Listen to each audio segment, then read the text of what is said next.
Hello and welcome to Emirates 24/7. Coming up tonight. Fuel for the Far East. We discuss the GCC's increasing role as supplying energy to the Far East. Plus, full stream ahead. We look at the evolving role of YouTube as it turns 7 years old. And funding film. Abu Dhabi offers rebates of up to 30% for media production in the Emirates. But first to our top story of the evening. The Far East is consuming energy faster than ever, and the GCC is working hard to meet that demand. In 2011, China's energy use rose at the fastest pace in 4 years, with crude oil, natural gas and electricity demand all rising. Chinese Premier Wen Jiabao made a 6-day visit of the Middle East in January, with energy policy high on his agenda. He led a high-level delegation that signed a number of agreements across the region, helping secure China's energy supply. Well, joining us now in the studio to tell us more is Justin Dargin, a Middle East and energy scholar at the University of Oxford. He's in Dubai to give a talk at the Dubai School of Government this evening about the energy ties between the Far East and the GCC. Welcome to the show this evening. Lovely to have you back. Thank you for having me. Thank you. Pleasure to be here. So as we just said, you are giving a presentation this evening and you're looking at the potential disruptions that governments are trying to avoid, particularly in Asia. So tell me, what are some of these potential disruptions and how are they trying to avoid them? Well, in terms of the Asian governments, they're concerned about two main issues. One main issue is any potential oil disruption emanating from the Strait of Hormuz due to, let's say, Iran's efforts to respond to any militarization of issues between it and the West.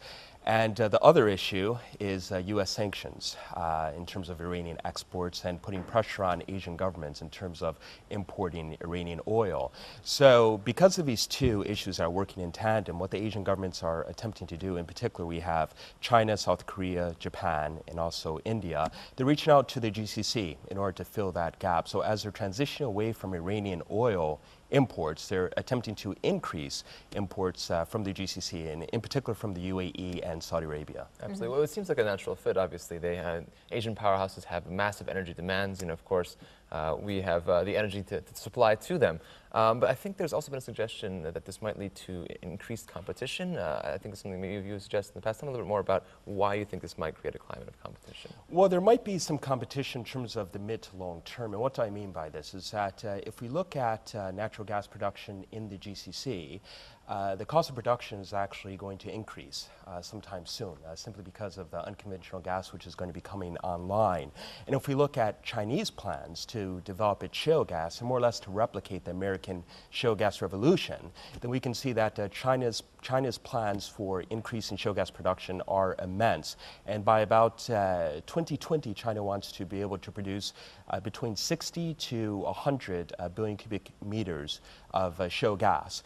So the competition I see potentially arising is from the petrochemical sector, as China wants to leverage this increase in potential shale gas to its petrochemical sector, and thereby that could serve as a means of competing with Gulf petrochemical suppliers as the Gulf attempts to diversify from being, let's say, a mono-exporting region in the sense of just exporting oil to transitioning to exporting value-added products such as petrochemicals. So I foresee that as being one of, let's say, the issues of potential competition. Then there's also another in the sense of the Asian region attempting to develop its trading hub let's say, ability, in the sense that the Asian region wants to be able to diversify into creating financial hubs, particularly in the coastal regions of China. Now, as we can see, for instance, in Dubai, that is a major, let's say, economic sector for Dubai. So that could also be another means of competition between the two regions. Absolutely, and we really have seen the trade between the UAE and China increase. I think China is the UAE's largest trading partner in terms of container volume, and we have seen certainly a developing relationship. China's premier visited here earlier this year. So what was the significance of his visit here to the UAE and the wider GCC and the energy agreements that we saw come out of it? Yes, well, actually, I think that visit was quite interesting because when Premier Wen visited the UAE, there were two energy agreements that were signed. One agreement dealt with, let's say, developing joint programs on production and oil storage, as well as training and the training programs and also education.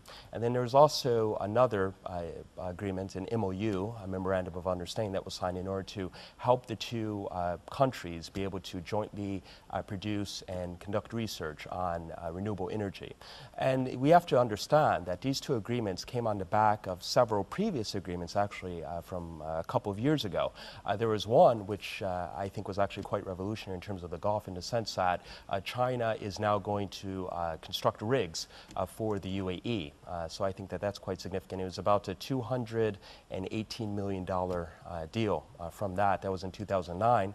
And then there was also another deal whereby the UAE agreed a couple of years ago to increase, actually to double production and its exports to China. And this is actually quite substantial. So currently the UAE exports about 100,000 barrels per day to China, and that is set to double by 2014. So there are definitely inroads that are occurring between, let's say, Chinese interest in the UAE and helping to develop these energy relationships. Absolutely. And just turn our attention quickly to OPEC. How do you see their role in terms of as a mediator between the GCC nations and China, as you mentioned, of course, a very important player in general, the Eastern countries? What's their role, obviously, in this evolving relationship? Well, in terms of OPEC as an organization, I wouldn't necessarily say it's the role of OPEC per se, but what we see is that many of the major producers in OPEC are reaching out to deal with the Chinese. So we have the UAE, we have Kuwait to a certain degree, we also have Saudi Arabia.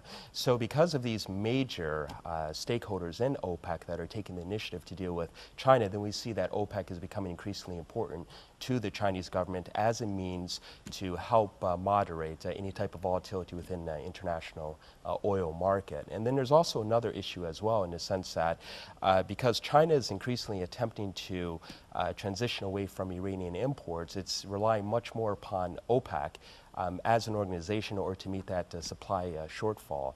So we have, for instance, let's say China seeing that any potential oil increase would come from Iraq, would come from Saudi Arabia, the UAE, and Kuwait, and also to a certain degree Libya, all OPEC members. So to that regard, we can see a type of evolving relationship between OPEC members and China.